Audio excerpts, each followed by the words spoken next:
One of them will lose eventually. That is true. Yeah, we look forward to that. But of course, when we come back here at the International, we're going to go into the winner bracket. You're going to be able to see Na'Vi play a little bit later. I'm sure everyone's going to root for them maybe even a little bit more now, as they are somewhat the last hopes if you're supporting Europe. And hell, we're just making an American team as well, so we can all just come together and enjoy that experience. So we'll be back in just a moment.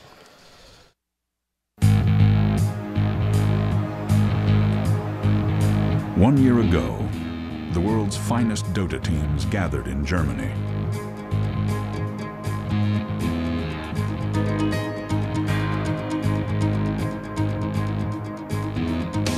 For 5 days, the world watched as they battled in the International. A tournament with a grand prize of $1 million.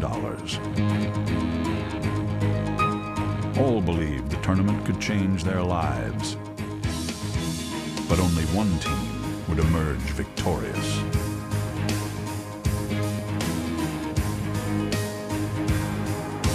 Now the teams gather again. A new city.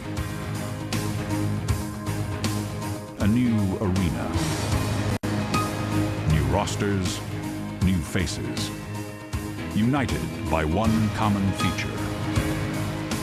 They are the best of the best.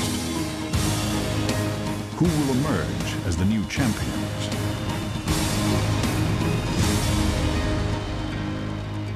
The battle begins.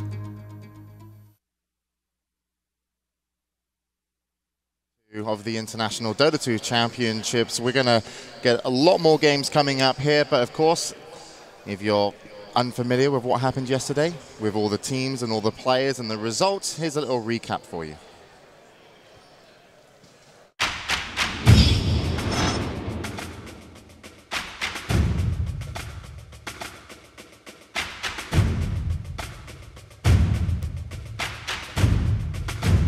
Welcome to the International. It's official, ladies and gentlemen. It will be LGD, the first team to advance through the winners bracket. Here we go, the Ravage game will hit on everybody. Complexity knowing their beat, they call it a GG. So IG takes it, man, 2-1.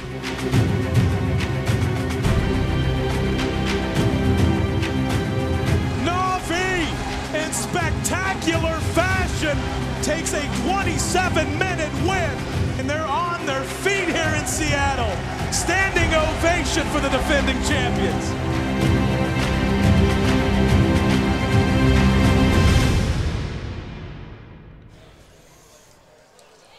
Welcome back to the desk, and of course that was a recap of yesterday, and as you saw, the winners from there were also LGD, Zenith, IG, and Na'Vi, and that's where we're going next. We're going straight to the winners bracket. We're going to best of threes. Let's take a look at the matches that are coming up and get the opinions of the panel. Yeah, so I mean, basically LGD are taking on Zenith, as you can see, coming up next. Now, LGD at this point, I believe they're 16-0 now. They have yet to lose a game. They look pretty invincible. I feel like any team that's taking on LGD is going to have to come strong with some serious strategy. Yeah, Zenith are a team capable of being LGD. They've actually met in 2 grand finals just in the last 2 or 3 months in a couple different big Asian Dota 2 tournaments. So it's going to be a rematch. Zenith winning one of those, LGD winning the first one. So these two teams have versed each other on a big stage on numerous occasions, and it's gone once both ways. I think it all comes to actually LGD getting overconfident, maybe. That's where things could happen. I mean, Zenith is playing really well with the heroes that are normally banned, like Darkseer, they're 9-1, Lycanthrope, they're 7-1, and if LGD decides to leave those heroes just in case, well, they may have a shot. Yeah, I actually feel like Zenith are feeling pretty good about this. I mean, Hyhy has been playing very strong with Morphling. Personally, Hyhy, the man with no pants, his Invoker has been spectacular. I mean, who needs pants, really, when you play an Invoker that well? Yeah, he actually takes off his pants when he's in the booth. Yeah. Puts them back on before he leaves. I mean, common courtesy to all you guys out there in the audience tuning in. Ice has been playing amazing regardless. I mean, his Invoker, I mean, he really shut down Complexity with that yesterday, but he's been playing well on everything. Hyhy, when he's been away from that Morphling, he has struggled a bit, and we're going to have to see whether or not it's something that LGD decide to ban out. All right, then. So, yeah, LGD are definitely the favorites, but Zenith certainly a team that can surprise here. But let's get a word then with an interview with DDC. 各位正在收看直播的观众，大家好，我是金玲。那么接下去的话，仿佛又是回到了小组赛的第一天，马上就要进行的呢是胜者组的对决，来自于我们中国的老干爹战队对阵 Zenith。那目前站在我身边的是老干爹战队的 DDC， 先给大家打一个招呼吧。大家好，我是老干爹 DDC。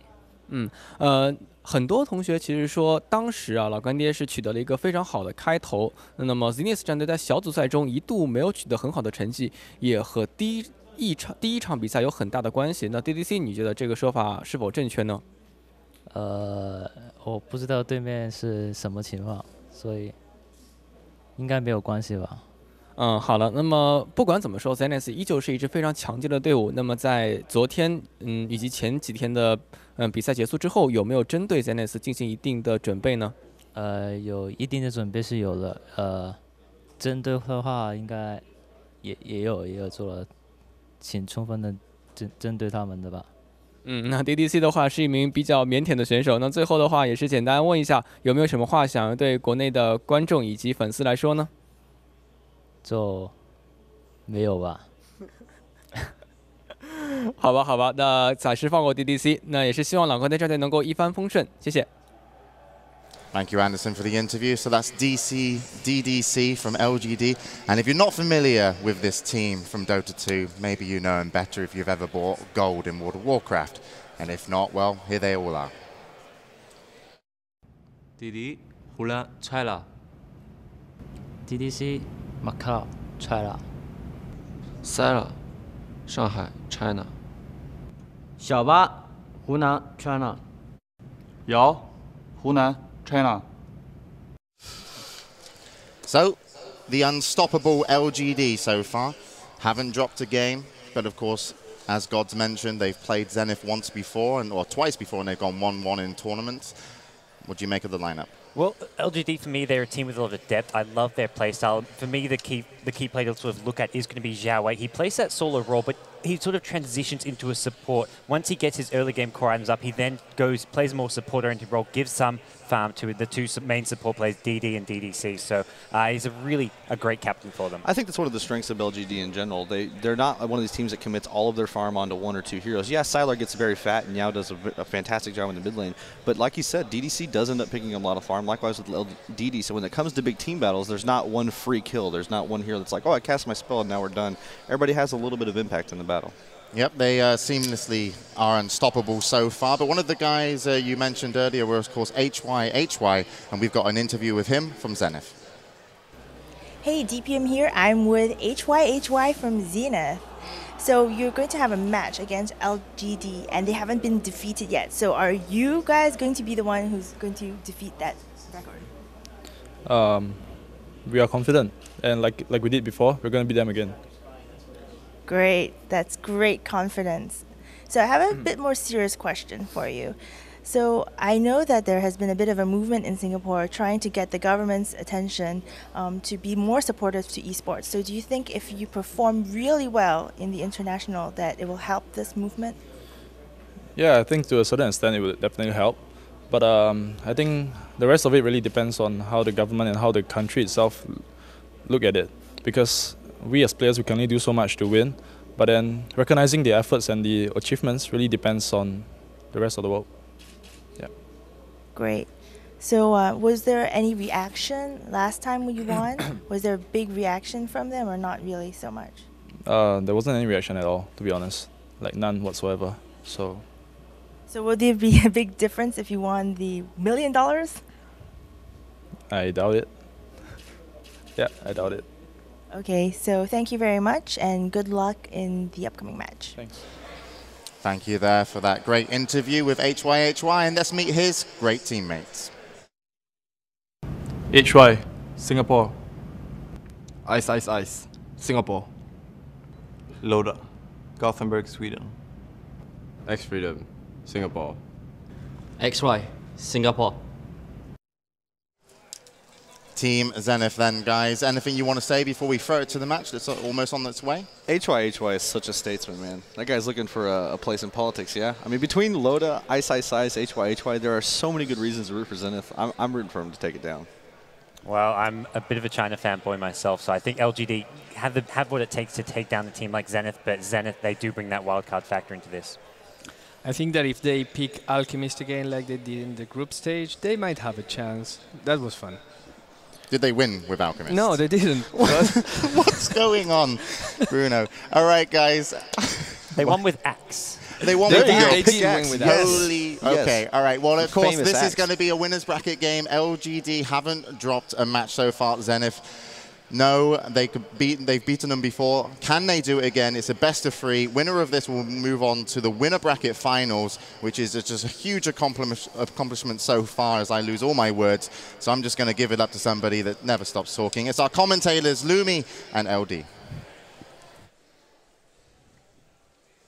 Ladies and gentlemen, we are back in Banner Royal Hall, and this is the beginning of the winner brackets. Are you guys ready for a match between LGD and Zenith? LGD, known as Lao Gande from China, undefeated, 16-0, and they look really, really strong. Team full of weapons. Every single player has multiple heroes. You can't ban out against this team. Meanwhile, the Singaporean sensation Zenith, the players are playing with their pants off. They're ready to go.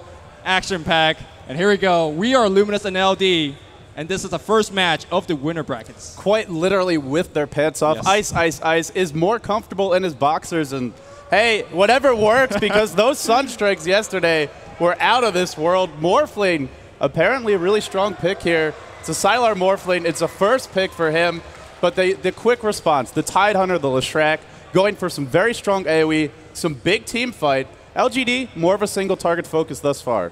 LGD is looking real strong. You talked about Xiao 8's Prophet. They have that as well. We're going to see a quick mech rush. That means they're going to have the mid-game strength. I don't know whether Zenith could cope with that, but when you're playing against Zenith, when you're casting Zenith, one of the things that you always look out for is what kind of surprise they have up in their sleeves. Oh, it could be anything. It could be an Axe. It could be an Alchemist. You just never know with this team. And even if it's conventional heroes, they'll play them differently. They might tower dive, or another team like LGD would sit back and look to farm. Shadow Shaman is the pick. This hero can be quite aggressive with pushing, dropping the wards down.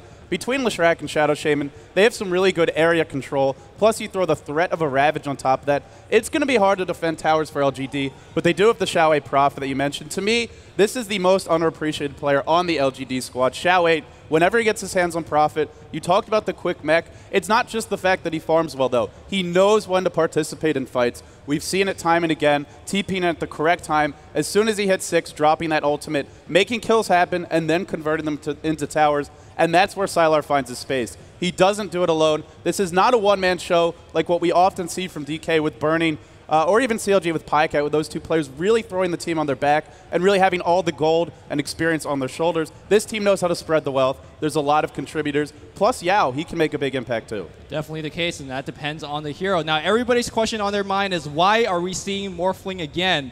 Why isn't this hero banned? We see this hero winning so many games, game after game, game after game. We got to expect Zenith's got something, I hope, something to get into this Morphling, because what's his win rate? A lot. It's a lot. Yeah. We don't have the numbers currently, but it's got to be up above 70% at least. And the Morphling Tidehunter combo, you and I were talking about this, those two together really seem to win even that next level of games, maybe up to 80, 85% or so. So getting the Tidehunter on Zenith's side, this will be very helpful. Morphling can go solo mid in this game. Right now, I don't see a dual lane that can shut him down. Sylar loves to play him in that position. That means safe lane farm for the Chaos Knight. Xiao 8 normally handling that other solo lane. He'll probably be going to the off lanes, the Prophet, and it's a classic Chinese combo. The Chaos Knight, the Ancient Apparition. This is a very, very powerful dual lane, and it gives them some global presence. Yesterday, it was Zenith who had the global lineup, the Sunstrikes, the AA combo, but they're not going to get this time, and it's worth mentioning that LGD have done their research because they banned out that Ice Invoker very early, even though Yao's Invoker has been winning a lot of games. It's definitely respect band. They like to get the Invoker whenever they can, but those Sunstrike yesterday, they were hitting the fountains, they were hitting the lane. It was so hard to catch. None of that, at least not right now. Hopefully we'll see an appearance in game number 2 or maybe even game number 3. But Ancient Apparition gives them that global presence, right? You already have the +1 TP from Nature's Prophet. You already have the Wrath of Nature. And suddenly, Ancient Apparition Ice Blast is no joke as well. Oh, man. They're going to round out a team with a little bit of jungling, but more importantly, importantly, a big black hole. I hope your lungs are loosened up, man. I hope those vocal cords are fresh and ready to go because it's Enigma, the pick here, and that gives them the team fight as well as a hero that can go into the jungle. Toby was talking about yesterday. Ooh. Oh, it's a Luna. Little bit of a pocket strat from Zenith here. I have not seen them run it before. We have seen this from other teams. When IG run the Luna, they're the team that's run it the most. Joe really likes to go for Tranquil Boots, Reina Vakila, drums. Then he goes back for items like BKB, like Manta. Cheap, cost-efficient items. Oh, and look at this. Oh, Immediate boy. smoke here from boy. Zenith. Are they going for a level 1 Roche? Let's check the items as well as skill build. There's Reina Basilius up on Ice, Ice, Ice. This very well could be a level 1 Roche. And this makes it possible. Lunar Blessing gives plus 14 to the entire team. They're not going to do this, are they? Oh, Loda trying to maybe run a little distracted. They got Shackle. They're doing this. They got Shackle, and here we go. Who's going to be tanking this one? Loda seems to be in the front row tanking. But, this Trian, don't troll them, this Trian. Is he checking for runes? Oh, no. They know. They know. And the entire Loda. team. Well, the Trians, and everybody's backing the hell up. Loda says, I don't want this anymore, and the entire LGD team says. Oh, little bit anticlimactic. They're no big level 1 team fight at Roche. I think Loda does have time if he wants to do so to walk back to base. No, he's going to salve up. He's going to sit in lane. So as far as our lanes go, the crowd, TT, Ice, Ice, Ice, thinks you guys may have given it up. I don't think so. We did a lot of testing on the booths, and they are quite They are difficult. getting white noise, yeah. Yeah, they get white noise in there as well. And you can hear people are yelling, but you can't necessarily hear what they're saying. Either way, good scouting by the Radiant. In terms of lanes, we see an off-lane Beastmaster. Loda going to be handling that lane. He's up against a very powerful dual lane, the Chaos Knight, the Ancient Apparition. This is going to be tough for him. What he can do, we've seen it many times before, pull those Ancients, stack them up, and try and find some farm there. But he's going to have a hard time sitting this lane, especially with DD, the jungle player for LGD, maybe showing up for some ganks. Yep, Sylar going to be going up mid here. We haven't talked about why Morphling's such a powerful mid lane hero, but think about it this way. If you take Morph at level 1, you're getting free Boots of Elven Skin. Basically, 450 go for free, and you're owning the mid lane. And he's up against a TIE Hunter. TIE Hunter now can anchor smash for a little bit farm, but his first skill is Gush. I don't think he has the mana to support this, at least not using it a lot of time. This was for Roshan. They wanted the minus armor to help it go quicker. Fair. But unfortunately, like you said, not the best ability to have in lane. Whatever he goes for, Morphling is going to get farmed. TIE Hunter should get some too. Morphling, as strong as he can be at killing and doing damage, he's not really the best harasser. I say that, but he's really doing the dirty work on HY. HY not going to have a great time in this lane. That'll be a lane that goes towards Morphling. Bottom lane as well should go the way of the Ancient Apparition, the Chaos Knight. And then we have to look at the top lane. Xiao the Prophet sitting back at his tower. It's a free farm Luna. Is it enough? It's very early, but this is a hero that I think is a bit underrated as a late game carry. And here we go, Yao trying to get just a little bit harassed, perhaps body blocking, but Chaos Knight a little bit too far away. The top lane we haven't looked at it is Xiao 8's Nature's Prophet. We talked about a quick mech rush, and he always does it on the side lane. I'm not sure how he does it. Generally, you get no farm, but he finds it somewhere on the ground. You know, it seems like whenever we cast him, the other lanes are so strong that he is able to get the 1v1. This game, he's not really getting it. He's doing a great job here with the Trance, harassing Freedom, keeping some eyes in the forest so that he knows if they come in for the gank. In comes Freedom. Level 2, Xiao, new wave of Trance are summoned. These can tank Edict if he chooses to go. Edict was the skill choice. This suggests they want to maybe look towards that early tower. Now, as far as Luna goes, let's talk a little bit more about her. The skill build for Luna. Generally, we've seen Lucent be maxed. You could make a case for maxing Lunar Blessing for the additional push power, but even just getting 1 point is very strong. Yeah, well, they got it for the Roshan, but generally you start at level 1 for the laning as well. The most popular build we've seen IG, I think it was, popularize the hero, is maxing the beam by 7, gets 2 points of the aura, back to 2 points of the glaive, and then, go from there. But for now, you see Sylar just doing so much work on the mid lane, and I think HY needs some help. He really can't handle this lane by himself. Yeah, who's going to come and help him? They do have the double supports. This reminds me a lot of what LGD like to do, having 2 supports in the safe lane, constantly pulling. XY already hitting level 2, now going to be checking runes. Freedom as well, up to level 2. They're pulling the safe camp. They're also pulling the standard pull camp. And if they want, they could even go the extra mile. Now, Prophet can try and contest this. Xiao is getting something. But overall, the 2 off lanes pretty even. Xiao with a slight edge, but he's got to be very careful. I talked about the kill potential of the bottom lane. But middle lane, it might be Sylar. Waveform in. Once HY. This could be our first blood. Oh! No, the Stout Shield! Stout Shield and Kraken Shell, just putting him at about 10 HP. But regardless, HY has basically lost the lane. He's forced to go back, and free farm time for Sylar. He's not going back all the way. Journeying into the jungle. Maybe Suicide? Yeah. Oh, spends the gold, wants to suicide. The creeps won't kill him. Finally, he goes down. Smart little play there, spends all the gold, and now he will have that free fountain trip, does not have to walk back. So mitigating that downside that you were talking about. Yep. Well, at least, you know, yeah. Mitigating is a good word here. Xiaowei on the top lane here, still being warded away by X Freedom. Now, this lane could easily transition he's got into to be careful.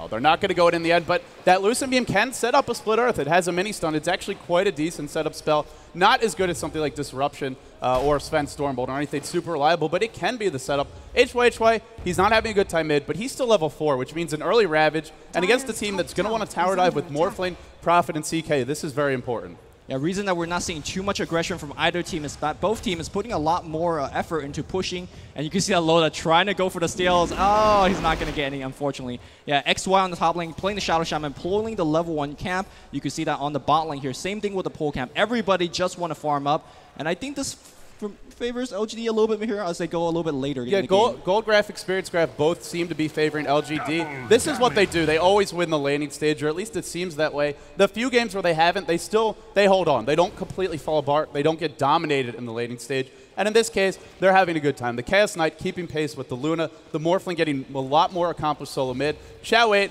doing better than the Beastmaster. The Beastmaster is nothing. That's Loda. And Loda, for me, is one of the biggest impact players on Zenith, always setting kills up, and especially when you're a hero like Beastmaster. But he's only level 2. He's not going to be able to get involved in this game that early on. Prophet is definitely better at coming back. You can try and farm the Ancients, but you need some levels to do so. And for the moment, he has killed off what looks like 1 stack. That's how he got 2, but not too much from there. Yeah, he's got to stack up this a little bit more. Normally, teams would like to ward this spot off and prevent the Beastmaster pulling. And you can see that they are paying that out. They know that he's doing it. Let's see if there's going to be ganks or wards on that Ancient camp later on. Yeah, very, very slow start to the game. And do you really... For me, Zenith is a team, they need level 6. They need Ravage, they need the Luna ult, and Beastmaster Roar, Shadow Shaman wards. They're not dying, they're not really falling horribly behind, so even though they're behind, I think they're okay with that right now. But what are your thoughts? Yeah, I think they're doing okay. I think Zenith, they need their level 6 as well. Shadow Shaman 1 to 6, Beastmaster. DDC. Oh, Reality Rift so long to say. Of course, it's a 4-second stun. And where's the follow-up? There's the Ice Vortex. Couple more right clicks, and that's going to be the first blood on DDC. Tanks the tower, by the way, the entire time. No big deal. And because Prophet's here, they will transition for a push. What a good way for Xiao to earn some gold and some EXP. Yeah, Xiao's Prophet. Even when he's not helping with the kills, he really wasn't involved in that one. He shows up to push the lane, and that's the power of Prophet. That's his decision-making as well. But the counter push comes for Zenith. This top lane cannot be defended. You cannot TP into the tower without a creep wave up against Luna. It's actually only 1 point in Lunar Blessing for now. It's a Midas on Ice, Ice, Ice. This is bold. Midas. Now, generally, Luna likes to rush for things like drums, as well as BKB for survivability. Ice, Ice, Ice. This is fast. It's very, very greedy with this build. But meanwhile, back in the mid lane, teleportation will be coming. Waveform, no waveform just yet. Where's the Sprout? No Sprout. The right click should do it. And now Nature Prophet picks up yet another kill. You talked about this. Xiaowei starts on the top lane, but he's everywhere. Expect for him to be involved in about 80% of their kills. He's only level 4, but once he hits 6 especially, that's where he can get involved. He needs those levels. At some point, he'll have to catch up. This Midas, though, on Ice, Ice, Ice, this is so early. He's going to be incredibly fat if they don't gank him. And I mean, for the moment, they're giving him free farm. They're okay with the trade-off. They're getting them. They already got the bottom tower. Now they're pressuring mid. We'll see if it's enough. He's up against a Morphling, a CK, a Prophet. A lot of heroes can scale, plus some great team fight with the Ancient Apparition ult, the Enigma Black Hole. And if you go Midas, the downside is you're not going to have those items to let you get involved early. So it tells you that Zenith are fine taking this to the mid to late game. They're confident they can do so. And I guess the other benefit is he's going to get some levels. So that quick level 2 ultimate will be coming up for him. Yeah, level 2 ultimate is going to be big. Now, should you actually bring down the creeps, there's quite a bit of Treants on the Radiant side, so when Eclipse is firing around... And the Eidolons. Yeah, and the Eidolons, so look towards the 2 summoners, getting some heroes or summons down on the ground and tank those. But for now, it's a Sylar show. He's back in the mid lane. Only 38 creep kill, but Luna, though, on top, 48. He's leading Just by far. Look at the position of Hyhy. He's so far back, and he has a teammate waiting in the wings. That's how powerful Morphling is in the lane. You can't stand against him. You have to sit back. A TPM from Prophet if that ult is available, which he's still level 4. But look at this creep wave top. Xiaowei is now going to catch up. It's the downside of the Glaives is that you will be pushing the lane harder with that extra damage, making it easier for Xiaowei to find some farm. They lose the tier 1, but I think LGD is perfectly fine with that. They already got 2 of their own, and For LGD, just controlling the map so far, getting farm, up to about a 4,000 gold lead, 4,000 experience lead. This early, that is huge. Yeah, but level 6 TIE Hunter now could participate in team fights. A lone Thunder Lizard trolling Loda a little bit, preventing that pull. Invis on the top lane here, and Sylar with that Invis could actually get a couple kills. Yeah, Replicate is going to be scouting out the bottom rune. A nice thing you can do is that Solomon Morphling. Sylar really showing that he has a full and deep knowledge of the hero, using every ability to its maximum efficiency. This is something you wouldn't see from a lower level player. Something gets delivered to Sylar. That's the Reign of Aquila picked up for him. All cheap, cost-effective items. And this is what I really saw a lot of out of Sylar coming into the tournament. He's farmed a little bit more in the International too, but in Beyond the Summits World Tour and some of the other tournaments that LGD participated, he really does like to get involved early, setting up kills for his team, more of an aggressive build, more of an early game build. But we all know Morphling, when he starts finding those kills, he'll scale up pretty well. Yeah, very different from other Chinese carry player who just sits in the lane and rice. Right. But he's actively looking for the ganks, finds himself Invis, look for it, didn't find one, no big deal. Counter warding here from XY, but got to be somewhat careful. Sylar's got the scent. Oh, that could be a kill if there wasn't counter warding going on. So nice job there by XY. Maybe a tiny bit of luck for him as well. Good wards up for Zenith, and I got to say that's really important. You can't spot the Prophet coming in, but everyone else you definitely can. They're still slipping behind in terms of golden experience, but they have a really strong team fight. Again, this is a team that needs level 6. Loda, still level 4. The Tide Hunter is level 7 now. Shadow Shaman wards, a little bit of a ways off, but once they get that, especially with the Luna level 2 ultimate, I would not be surprised at all if we see a team wipe.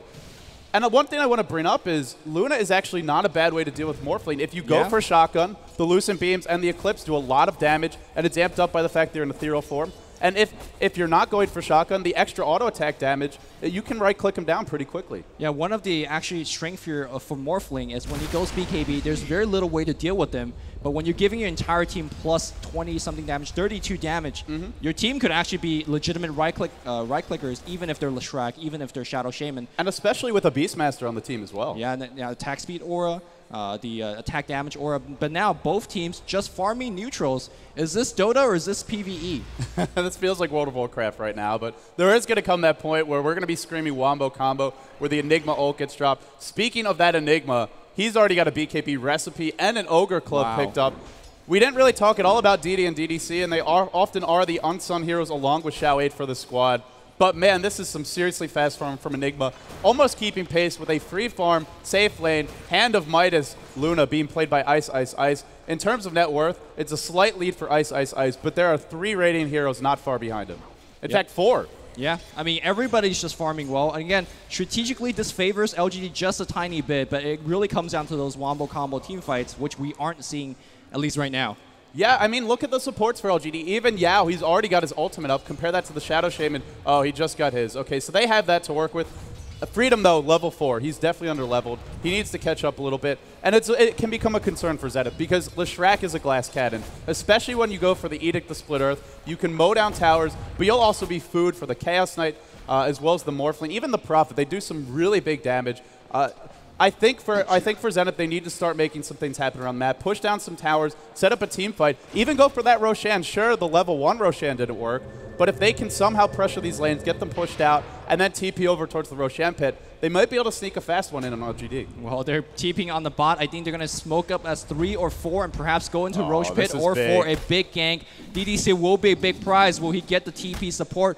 Yes, there's a TP scroll on Sylar. Yes, there's a TP on DD. How did I not even click on him yet? But here we go. They're always ready, man. They're always got the TP. Beastmaster Roar to open up. Eclipse. Ice Blast. Not going to do too much. That's going to be 1 kill. Are they going to press for a little bit more? Wrath of Nature comes in right now. HY try quite low. There won't be any chase. There's Eclipse. Sylar waves in. Oh, Eclipse just burns him out. X-Freedom so okay. War Trap. War Trap on Sylar. Gravish gets up here. Shao is going to be in big trouble. Black Hole only gets 1, but there's no damage. Creep's doing work on Ice. There's 1 kill, but right now it's a 4-for-1. DD, he's trapped between 4 split hits, and now Zenith. Team wipe! Team wipes the team entire wipe team. for Zenith. Oh my God. I said they had a strong team fight, but you don't expect to see that. LGD caught out 1 by 1. Probably should have cut their losses, but credit Zenith for patience, for good use of all their abilities, And man, that Ward Trap, oh my goodness. Wow, it was a beautiful Ward Trap after the waveform is used. Now, you talked about Sylar being a very aggressive player. His aggression was punished, and that makes him think twice next time if he's waving in, at least without the blocking bar or any survivability item. Is it going to be the blocking bar here for the Sylar, or is it going to be something else? You know, BKB would be nice, but there's still a roar. You also have to use that BKB, and if you get hexed, if you get ravaged, even if you had a split earth or a shackle, and you don't pop the BKB, you're probably going down. So I think it wouldn't be a bad choice, but it's not going to win the game. And man, look at what that fight did. It really evens the game up, especially in terms of experience. And for Zenith, that's the big thing. I think we're starting to see the power of this Luna already. That level 2 ultimate was picked up during the fight, and the next time they go to clash with LGD, they're going to have a lot of burst damage. And here's how you farm the Ancients. You have a Luna with the Helm and the Dominator. This is something you'll see a lot of from good Luna players. Get that lifesteal up. The splash damage will be helpful. We see going back for a single point, actually going for the Glaives more first. This is very helpful for farming the Ancients. Sylar gets a kill mid, though, and that could be pretty big. Hyhy takes a fall. The reason it could be big is if they push, and that's what we see right now. Xiaowei TP'ing in, level 7. That mech is not far off. Could be a difference maker here for LGD. It definitely will be, especially with Eclipse, all the damage being dished out. This is a very old school way of playing Luna. You see this back in, I don't know, a couple of years ago, where you just go for the Glaive, you go for the lifesteal, and of course you dominate a Centaur or something to stack the Ancient. But for now, he's got to worry about his tier 2 tower in the mid lane. A lot of damage taken, and there's basically no response from the Dire squad. You know, Zenith loses a huge team fight. They come right back. They knock down the tier 2, and where's the trade-off? It's going to be farm for freedom. He's up to 7. That fight really helped him out. But they're losing a tower. They're losing map control. They're now down to 1 tower that's really close to the Roshan pit. That's the bottom tier 2. If LGD can take that down, they'll have equal, if not better, access into the pit. Here we go, top lane, though. It's a deny. Freedom. He wants the deny. No. He leaves it in deny range. Oh, no. DDC jacks it, and he wants more. In comes the A-ult. There's your cast bolt, giving him vision, pulling him back in, chopping him to bits. What a play for LGD, and what a blunder for that Leshrac. Really unfortunate for him. Thought he had the deny, thought he could escape into the trees, but the AA ult, Yao scouts him out. Man, everything that could have went wrong there went wrong. The deny did not happen, the death happened, and LGD picks up a free one. But for now, Ice leading the charge on the bot lane. It is going to be a blocking bar for him because he definitely needs the HP. And there's a lot of dangerous stuns as well as magical damage on the Radiant side. It won't block the black hole, though, so there is a single out from the Radiant.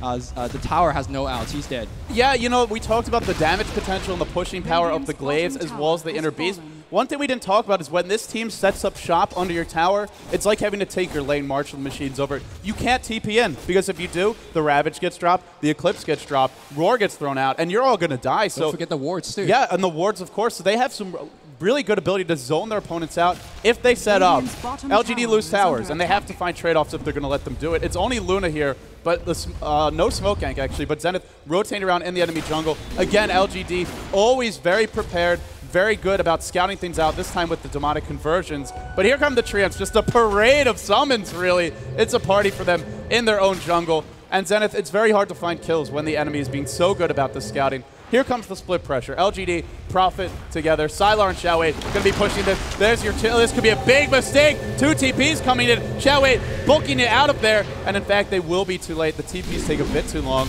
The pressure, they force some TPs. Now they back off. Overall, LGD will be pretty happy with that. Yeah, tower was protected, but that's 270 gold of economic damage. You want to counter like that. Of course, DDC free farming on the bot lane, going for a Black King bar of his own. This is a Black King bar game. Everybody's going for one. You know, if you get enough Black King bars, Beastmaster can't roar everyone. So in that sense, it can be a good item pickup. In fact, there already is a BKB up on Enigma, which you're showing right now, and that's a big item for him to have. Again, the roar is the only way for them to disable this. If he finds an opening, if he catches Beastmaster, we might be screaming loudly, but it'll be for LGD this time. Top lane, the pressure continued for Sylar. BKB not far off on him. That's going to be 3 BKBs. And again, it's a great way to deal with the Beastmaster if you get them off in time. Yeah, don't forget that Hyhy will be completely nullified. X-Freedom will be completely nullified once those BKB are up. It's only Luna by himself. Ice Blast comes on the mid lane. Ice is going to take a bit of chip damage, but for now it's fine. You can see that he's using that Dominator to get himself a little bit of creeps. Those creeps will be able to provide him stun, aura, as well as, you know, creep pulling should he actually use it for it. But the split push is a story right now. You can see LGD pressuring mid, pressuring top, defending mid. it seems like wherever Zenith goes, they just don't have enough number. Yeah, you know, the thing is when you start losing these outer towers, it gets exponentially more difficult to defend just because you have to walk farther. If you TP in, you're TPing into a tier 2 top or a tier 2 bottom, and either way, these towers are not going to be, you have to walk a while to get to the creep wave. And mid lane, they don't have any. Look at the aggressive lane ward from LGD. This is really going to help them spot the rotations from Zenith from mid, either to top or bottom, and this way they can try and prevent those ganks. Again, it's all part of the bigger picture here, using the Prophet Trance, the Demonic Conversions to scout. Zenith may have a Beastmaster, but it feels to me like LGD are the ones who are playing less in the dark. Here we go, Smoke Gank, top lane. DDC leading the charge. That BKB, I believe it's being flown out right now. In fact, it looks like it is, or maybe that's Sylar's. Either way, they're going to catch him. Ice, ice, ice. Oh no, you can have a Midas, but if you take a fall, that is really going to slow down your farm. In fact, he dies with the Midas on cooldown, so not the biggest possible loss. But it feels right now there are a lot of eggs in the Morphling basket and not nearly as much in the carry. And Sylar, because he's got the Chaos Knight, the Enigma, and the Prophet all backing him up with a lot of items in their hands. Yeah, we talked about BKB on Morphling earlier and how that matches up against Luna. Again, Luna provides plus 32 damage for his entire team. That means Shadow Shaman could right-click through the BKB should he feels the need to do so. So right now, even though there's BKB on the Radiant, I think Dire should be okay, but the item advantage on LGD is simply too fat. They're too strong, they're too fast. Yeah, right now it is definitely LGD applying pressure, and this is what their lineup wants to do. They don't have to end the game early, but they need to get up those core items, things like the BKB. Xiao 8, the mech already picked up. Probably going to be a Hex next for him. He TPs home to base, constantly pressuring all the lanes, and they have great heroes to do it. Very, very survivable team. Even Chaos Knight, he doesn't have a straight-up escape mechanism, unless you want to count Reality Rift as such. But once they get the BKBs, unless Beastmaster's there, they can pop the BKB and TP out. And if we see that happening, it's going to be a lot of wasted time for Zenith. We do have Zenith gathering on the mid lane. I'm just waiting for the next smoke of the seat to happen. They were so successful last time. Shadow Shaman is holding on to one, but not using it for now. Invis-Ring gets picked up on the TIE Hunter. There's also has been no attempt from Zenith to actually go for the Roshan aside from that level 1. And it would be so much easier now, especially if they had something like a Medallion, which it doesn't look like, though they don't at the moment. But the one thing is they don't really have the towers around it. If they ever have to run away, first of all, LGD is hard to run away from with Prophet TPing forward, but this team fight's about to break out mid. Looks like LGD are not going to give it up without a fight. HY, no more Invis-Run for him. DDC fishing for an opening. There's your Chaos Bolt. Of course, a 4-second stun.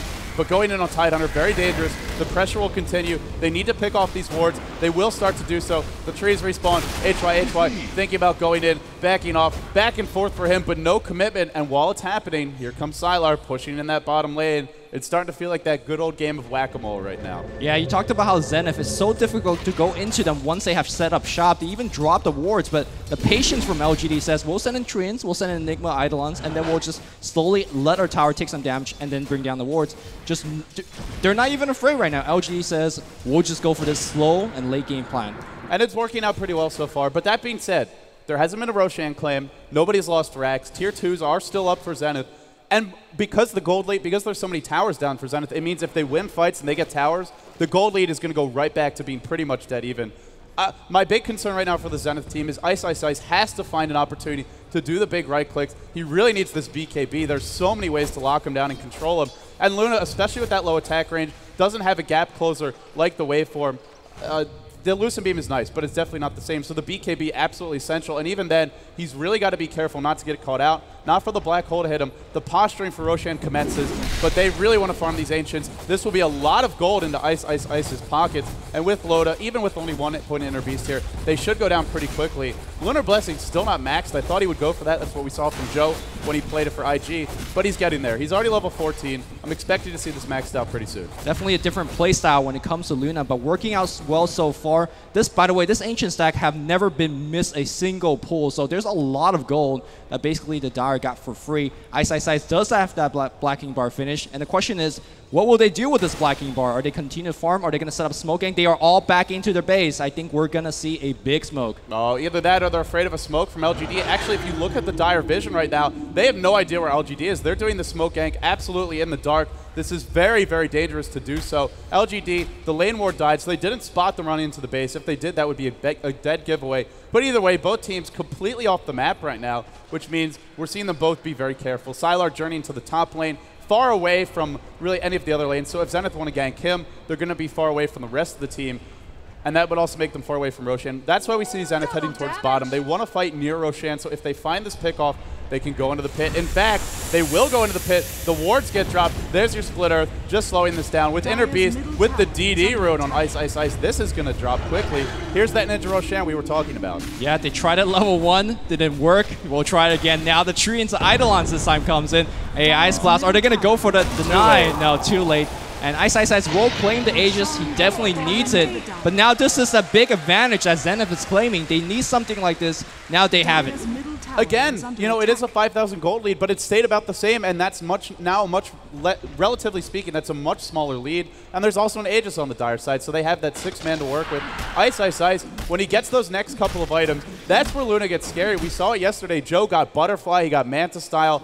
And by the time the game ends, Luna does so much because those glaives are bouncing. Morphling is single target. Waveform's okay in the early game, but it scales down. I really think Luna can outcarry Morphling if she has enough items. Yeah, if there's nothing going to be happening for the next 20 minutes, though, Ice Ice Ice damage output is going to be insane. It's going to be hard to kill him throughout that because he has a lifesteal as well as the magic immunity to use that lifesteal.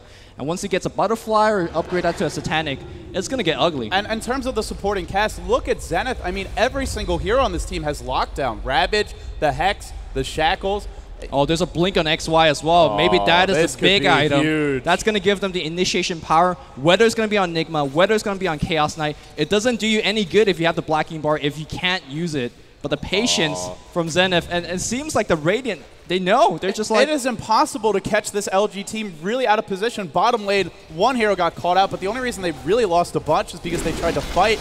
They didn't catch the whole team. Even catching one is so damn difficult. Zenith, instead, they're going to be content pressuring this middle lane. I'm surprised. Oh, and we go. DDC. No, there's your BKB. And in fact, Lucent Beam on the Replicate. Tower gets denied by Sylar. Big play from him. In comes DDC. That BKB is down. HY is the target. Where's that Ravage? He has to use it. Hits one. Not enough. The BKBs, in fact, that was only an illusion. Hits nothing with the Ravage. Black hole from DD. He wants a lot. Sylar doing the damage, doing the right clicks. Lona takes a fall. Now into Ice Ice Ice they go. He gets mowed down too. Aegis lost. BKB expended. He's going to die twice. He's going to die twice. The Suns are going to be coming in. And right now, Zenith, they just got wiped. They had the BKB on Luna, they had the Aegis, but a smart initiation, sending in, drawing out the Ravage first, and then the BKB Sylar came in, and then the BKB Black Hole came in with the Blink Dagger. We talked about XY's Blink Dagger, but the real blinker, it's on Enigma.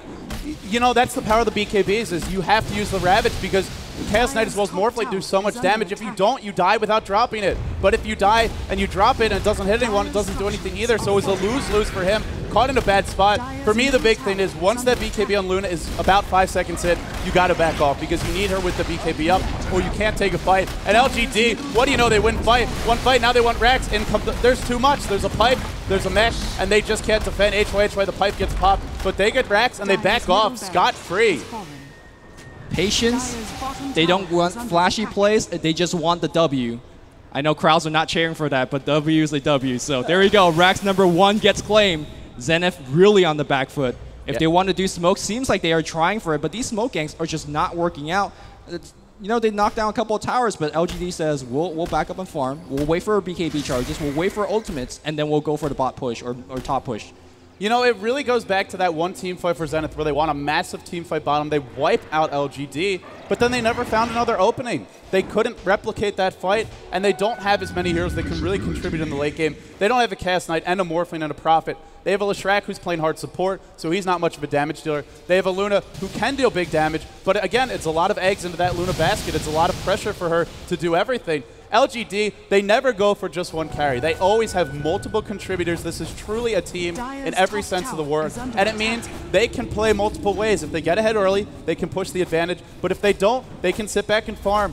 For Zenith, a little bit more focused on getting that Luna fat, getting Ice Ice Ice really big like we saw earlier in their previous match. And they're on the back foot now, but again, they're definitely not out of it. They have some great team fight. They have more lockdown overall as a team, especially when that Black Hole's on cooldown. In fact, a minute to go, but good luck finding the openings. Look at LGD, 4 heroes behind their tier 2 bottom. And it looks like we are going to have a fight over the tower. Chalet, of course, have his teleport as well as his TP scroll ready.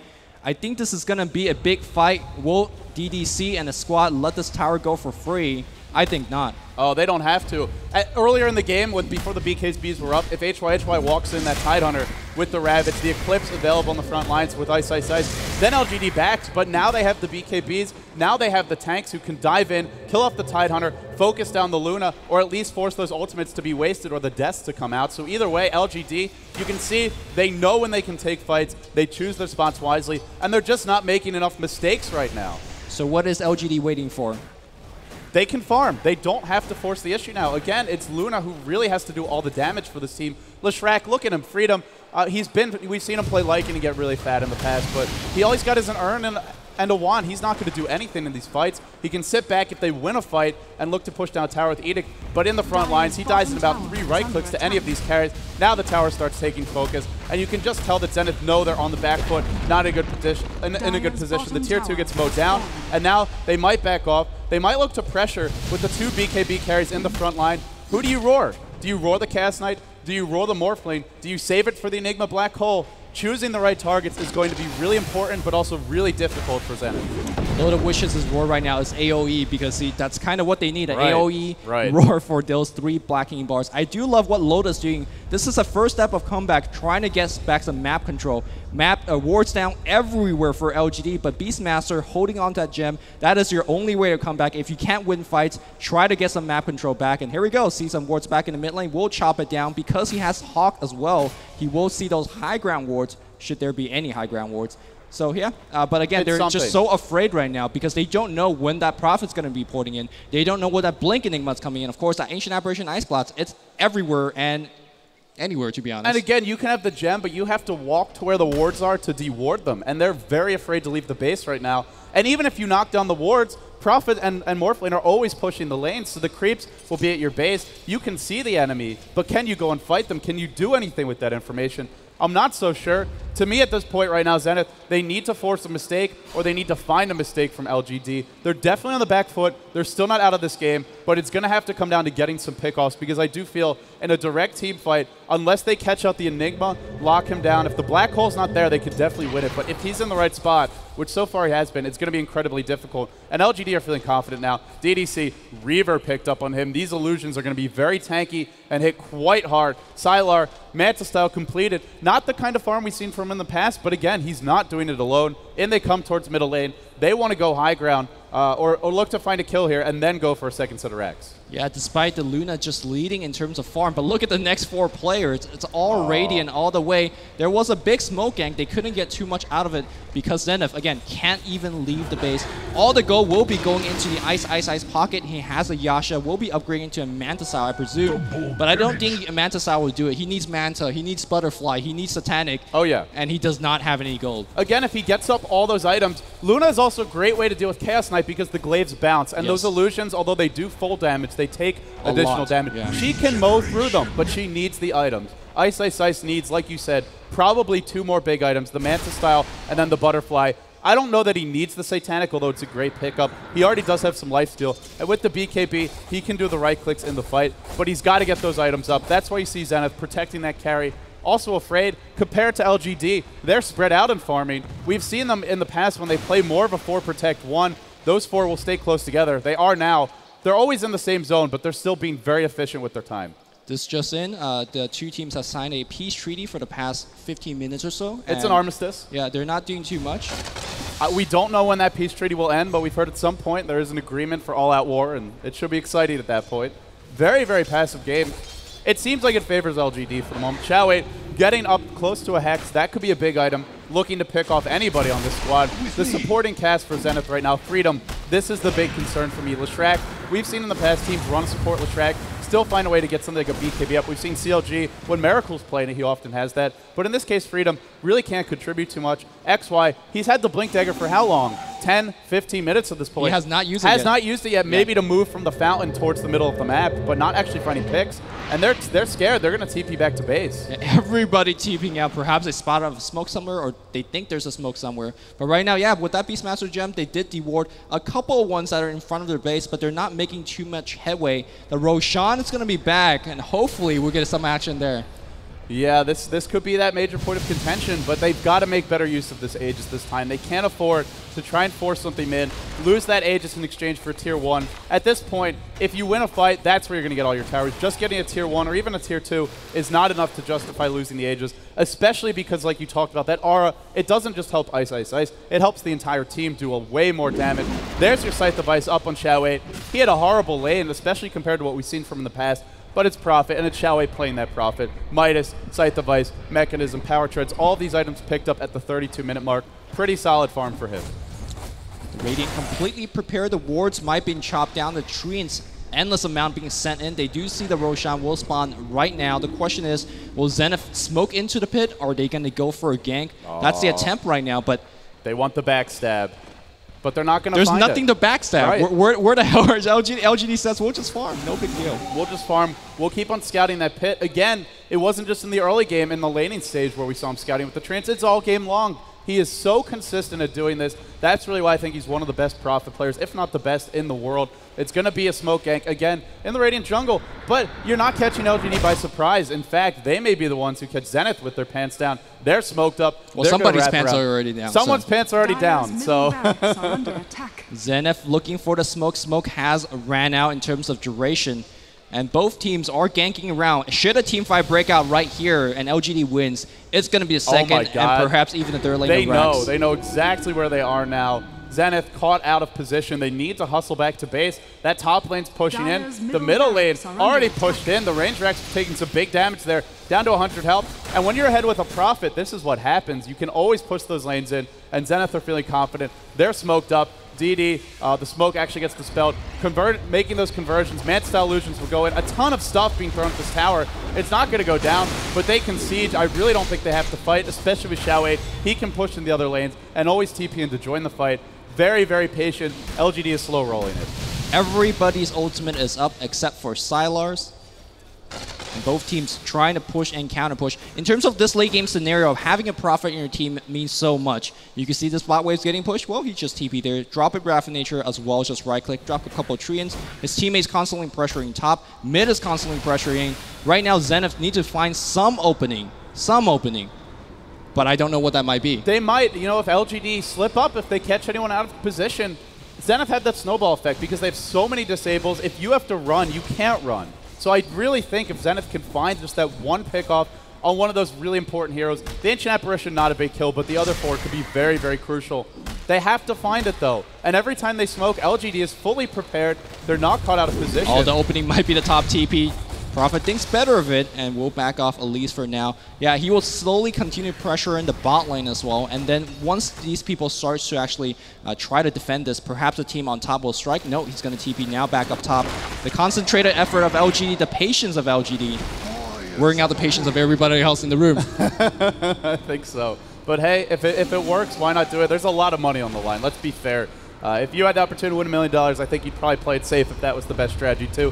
In come the Treants, the tower being sieged, Replicate in the front lines. Going to start with the right clicks, and are we going to have a fight breaking out? Ice Ice Ice is a little bit forward here. He's going to back off. Both teams posturing. Action could get really crazy at a moment's notice. Buyback check real fast. There's no buybacks at all on the Dire squad. So should they drop here, that's it. And here we go. Phantasm being used on the tower. Prophet getting... Look at the illusions. It's just an army of illusion. BKB gets popped. HY tries to in trouble. Ice Blast. Where's Enigma? Black Hole. He's looking for the spot on the camera. He's looking for the bot. Still being very patient. Eclipse gets dropped. The chase goes away. Sylar gets roared. The Black Hole! The Black Hole! It catch 3. It catch 4. And now everybody on the Dire is in big trouble. Still, everybody's alive. Morphling's dead. Oh, DD's dead as well. The turnaround here. Zenith. They hold, they defend, they hold. Now the question is, are they going to be pushing? Can they be pushing?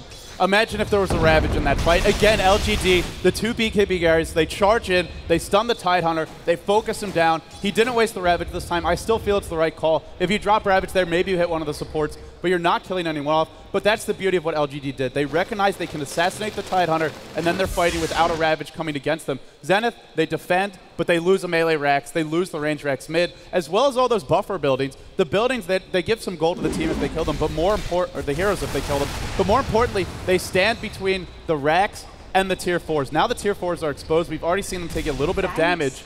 Zenith have to make something happen off that fight, because otherwise it's overall a win for LGD, who didn't even use a single buyback after the fight. Tidehunter bought back, so he doesn't have that available if he has to. You know, Zenith is losing a couple of racks, but should they destroy the throne, that's what mattered the most. There's a DD on Ice right now. He could chop up Roshan, and he is doing that. He can't just charge down the mid lane, but he has to worry about the push on the top lane, has to worry about the push on the mid lane, of course the push on the bot lane as well. He has to worry about the TP from Prophet. This range racks right now standing naked, and immediately, yes, they could push, but they really cannot because they have to defend.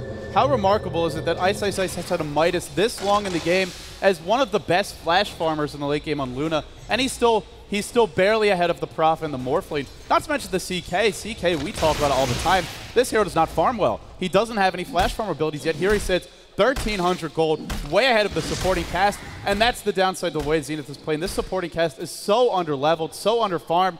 It's because they can't get the towers. They can't farm. They're forced to defend constantly. LGD is just picking their fights so wisely, and I really feel for Zenith right now. It seems like there's no way to take a fight, and even if they do, everyone from LGD, they just buy back. Luna says, I will just try to put my entire team on my back. Those are very, very small backs, but they will try. It's not as that is a cat. That is not quite a big horse, man. I'm not sure. It's a strong cat, though. It's a panther. Yeah, it's okay. There you go.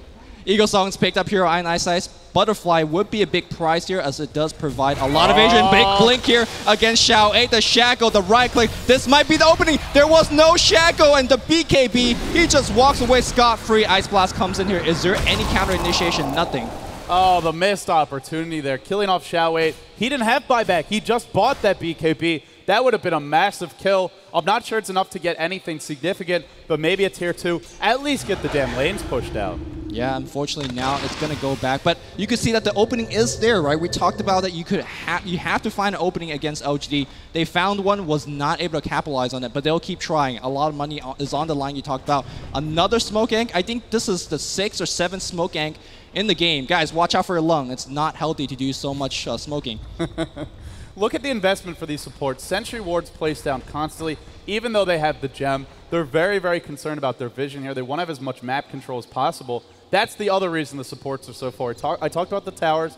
I talked about the lack of farm. But they've had to spend way more money on wards, and to do so, not having a hand of Midas like the Prophet, not having multiple jungles to farm, even Ancient Apparition, that being played by Yao, the hard support for this team. Force Step, Arcane Boots, Urn picked up. Zenith, once again, we've seen this before. They just sit in their base.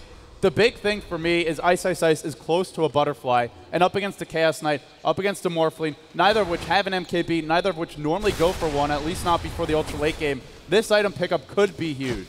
I love it. Both teams just standing in the base because they think the other team is smoking, but really there's nothing happening. So Ice just pops out of the base and farm below creeps. Ice Blast flying away, whiffing to the top lane. Just slightly a bit of pressure. It's another way to push the lanes in. It's a battle of patience here between the two teams. LGD has the advantage, so there's no pressure at all. And now something is purchased on Sylar, and it's flying in. You know, this is definitely LGD's wheelhouse. This is their comfort zone. They have done this so many times before, playing with an advantage and not forcing it until the right moment. You know, it's one of these things where Zenith, they're normally, when they win, they're normally ahead. They normally get the big advantage. They normally get to kill a lot, even if they die. This sort of game, it's just not what they're used to. Now, here's the thing. Zenith, should they lose game number 1, they're not afraid. Remember yesterday when they dropped the first game to Complexity? These are the comeback kids. Right. They came back here through an entire different strat. It was Invoker Sun Strike. It was Ancient Apparition Ice Blast. Just global ganks all over the place. Should they lose this game, they're not afraid. They will roll back in game 2. But right now, LGD says, we want the W. We sense it. We want to claim it. Well, do they? Okay, they group up bottom. They're starting to look to pressure. Butterfly up on Sylar. This could be another big item pickup. Again, there is a roar. The only way they can really deal with the Butterflies for both teams will be that Scythe of Vice. It does remove evasion. That means these heroes become much easier to kill. Zenith defending the high ground. Ice. Oh, there you go. Aghanim's picked up on Loda. Some longer range initiation. This could be a big item pickup. Can he find the opening? The tower taking a lot of damage. Siege out, and meanwhile it's Prophet on the top lanes. This is about as low risk of base pressure as you can get. It's going to be real hard to initiate on this. Low risk and high reward. The creeps just being sitting in the front line, being sent in and massacred. And slowly the tower loses damage. You know, ironically, the Radiant team has very little pushing item. We don't see the pipe. Normally, you need a pipe to go in the base, but right now... pipe when you have 5 BKBs? Exactly. They initiate an Ice. No BKB gets pop on DDC just yet. Luna Beam gets held in. He gets forced that back up. No big deal. And that's the BKB That's for a BKB Ice. being used. DDC will have a heart. So look at that. 70 HP regen per second. And he goes back up. Oh my god. Yeah. And now he goes back. Full HP. No BKB up here. I'm not sure how Zenith could hold this. Pristine item selection with that BKB down. Ice. Very, very difficult for him to fight. Reality Rift in. Chaos Bolt. He dodged it with the Manta. Chaos Bolt actually not used yet. There's your BKB. HY not being focused. They force that one BKB. They back off. A bit of a trade. That means Ice's will cool down first. Still, that middle lane, that top lane, they're being pushed. The Range Rack's top in jeopardy. The creep wave finishes off. The catapult going to work. This rack. Oh, the silent victim of this game should be taking a fall momentarily. It's only a range Rax. They got to win this fight. The next wave, the next push over the top, that's going to mean the Rax fall. Ice, in the front lines. Oh no, he gets picked off, but he does have the Aegis. Multiple BKBs forced. There's the AAO. They want to focus Ice. Surrounded, a prison of horses. In he goes. The chops, the clicks. Will it be enough? DD, black hole. Oh, he catches Ice. Roar down. Loda, huge plays. Ice takes the ball. Now they turn on to HY. DDC, is he really dying? Are they really defending? XY on the back foot. Shotgun down. Sylar does it. One right click. A couple more. Freedom. Too squishy. He falls. And now onto Loda. There's the wave. Pull back in. He falls too. And LGD overwhelming Zenith. They take game number 1. What a performance by LGD. Patient play. Don't need to rush. Slow victory just rolls in. It's a slow tank rolling in. And right now, Zenith feels like lines of infantry, and they just get rolled over. Yeah, you know, this is what the infantry did in the early days. They ran away from those tanks. They didn't try to fight them directly. Unfortunately, there's no running in Dota. You do have to defend that fountain or that throne at some point. And game 1, boy, does LGD look strong. Have they ever been forced this tournament not to play their game? Nobody actually led against LGD, at least I don't think. LG is always from the start-finish leading the way in terms of Go and EXP chart. Luna is not a hero, apparently, that could beat against the Morphling. And the question again remains, who the hell will ban Morphling against these Chinese teams? Last time I checked, every single Chinese team is still in, and every single Chinese team is picking the Morphling. Let's see how the Big Bang draft will differ in game 2. We actually did our research on LGD. We talked about it yesterday. It's not just Morphling that Sylar knows how to play. We saw the power of his anti-mage, especially his lone druid. I really think that might be his best carry, maybe even better than the Morphling. That's fine. Beat me with that anti-mage. Beat me with a lone druid.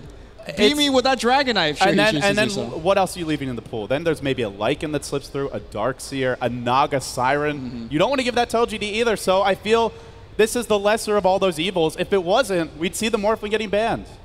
Maybe that's the answer. But for now, we'll send it back to the front table to GD. Take it away. Thanks, guys. So, yeah, there you have it. LGD game 1 in this best of 3. Zenith, though, putting up a good fight. Yeah, they really did. It was a close game, at least to start things off with. Zenith got an incredible amount of farm on that Luna, but it wasn't enough. Yeah, I actually don't feel like Morphling is really the deal here. Yeah, he did get very farmed, and he was like the highest farmer on the team.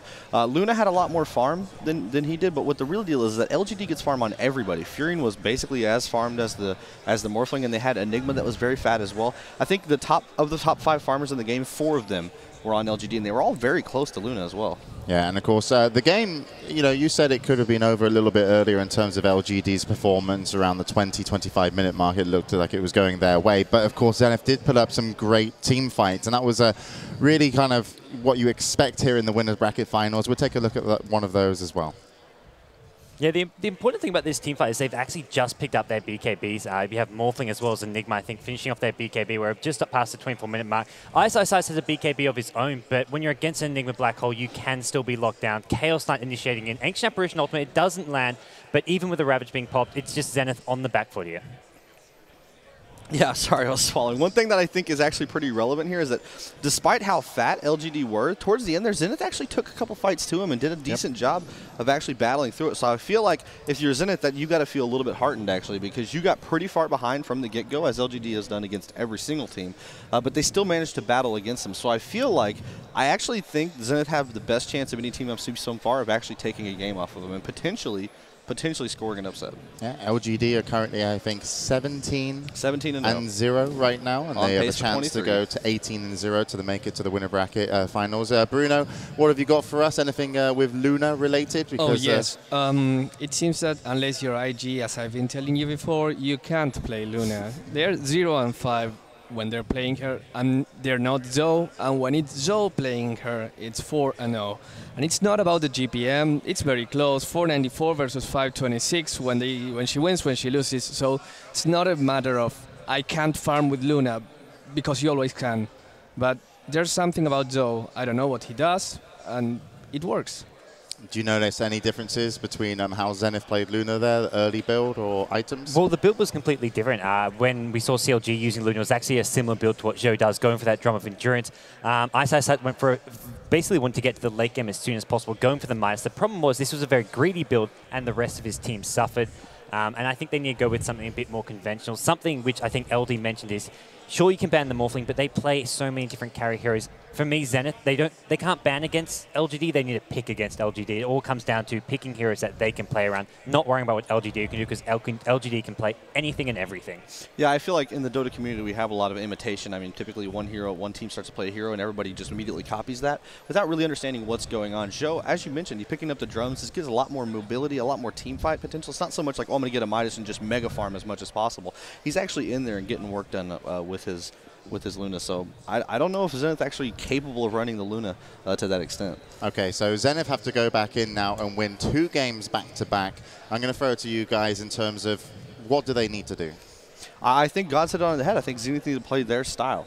I mean, they are a very good team. Hyhy is a fantastic captain. They end up getting these really sweet strategies. I mean, I feel like they need to not worry so much about what LGD is going to do. I know they were harping in there, Lumi and LD rather, about potentially banning Morphling. I think that's the worst thing they can do. They need to not do that. Yeah, well, LD mentioned that he doesn't think you can just ban Morphling. Exactly. He said he disagreed and said that. I mean, he'll play Lone Druid, probably one of his best carry heroes, and there's nothing you can just straight up ban against him. So Zenith, I mean, maybe leaving the pool a bit more open. Zenith have had some decent success using Naga Siren. Hyhy has played it a few times in the past and had some good success. Maybe leaving Lycanthrope in the pool. They've done that non-stop during the group stage. I mean, it's where they kind of had a bit of trouble, but then they also got some wins. So leave some of these big heroes in the pool and just have a completely new game, which LGD aren't comfortable with. Could you maybe just ban Syllabear, ban Morphling, ban Anti-Mage and see what happens?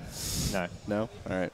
All right, and Zenith, of course, going up against LGD. Zenith are one of the teams that are able to adapt. They're able to go 1 game down and they can come back. Is it possible in terms of, I know we talked about the heroes there, but it's Zenith as a whole. It's the team morale, it's the team spirit. It's like, can they lose a game and then work out how to win it 1 game later? I mean, yeah, they did it yesterday, right? They did it exactly yesterday against a but versus LGD. That's because someone's still looking for that solution. That is a very different question. Slightly different question that you asked there. But yes, LGD, yeah, I think they showed in this game that they are capable. That game was not as lopsided as it looked. Yeah, LGD were very fat, but Zenith actually took a couple of fights despite that. Okay, and Bruno, we're about to throw it to the game, so anything that you've got for us over there? I have a stat that's really telling for you, James. I did it in the last 30 seconds over here, so I hope it's more or less all right. But LGD win rates this tournament: Naga Siren 100%, Lycan 100%, Morphlings 100%, Syllabear 100%, sorry, Lone Druid, Anti-Mage 100%. You know, you get the idea. Is it because they haven't lost? Yes. Techies 100%? No, they haven't played Techies. But they will, maybe. Oh, troll stats? Okay. Okay, God's predictions for game number 2 before we throw it back. I think they're in the bantam picks right now. LGD just going to keep going undefeated. LGD. Oh, you've upset all the Zenith fans, Bruno. I keep with the stats. You can't fight the stats. All right then, guys. Well, we'll see if Zenith can fight the stats, as they're going to go into game number 2 versus LGD. And of course, if LGD win, they're in the winner bracket finals, and Zenith need to win 2 back-to-back. Good luck to both teams. Over to the commentators. Welcome back,